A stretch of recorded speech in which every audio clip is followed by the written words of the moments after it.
mejor. Perfecto, vamos al lío. Mira bien porque como es un iPhone y el otro, ¿eh? ¿Y cuál tengo que poner yo? Vale, yo ya tengo la aplicación.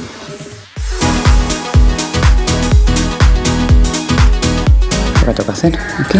En Telegram buscar videoboda, Ah, vale, es que claro. videoboda bot. Aquí está. Iniciar. Bienvenidos a la boda de Andrea y David. Hoy, 7 de mayo, hemos venido a celebrarlo por todo lo alto, a disfrutar de parte de los novios y videoboda.es. Pero tienes el Telegram. No, me tengo que bajar, ¿no? Claro. Y ahora hacemos una fotito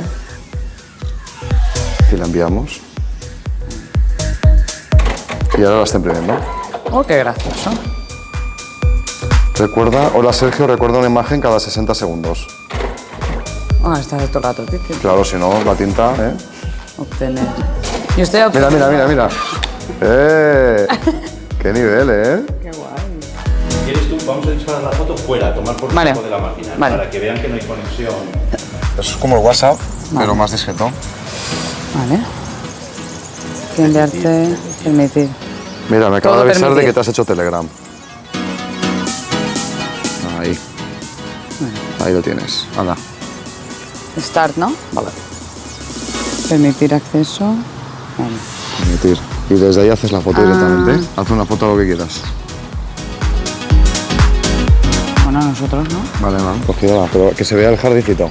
A ver. Que está muy bonito. Mira, Israel haciendo la foto. ¡Ay! Y ahora enviar. Vale. Al azul. Aquí. Y ya se está imprimiendo. Sí. Uf, esto es Vamos una a verlo. pasada. Está muy guay, ¿eh? Muy guay. Es una pasada. Cuesta un poco, pero voy Te vas a decir quedar todos mis sin contactos, papel y sin bajaros tinta. Telegram. Pues entonces voy a gastarlas yo, las 200, como ya lo sé. No tengo carto. No, yo me lo pelico. Mira. Tendrá que pillar yo antes. Ahí, eso no lo he hecho yo. Aquí, Ah. aquí.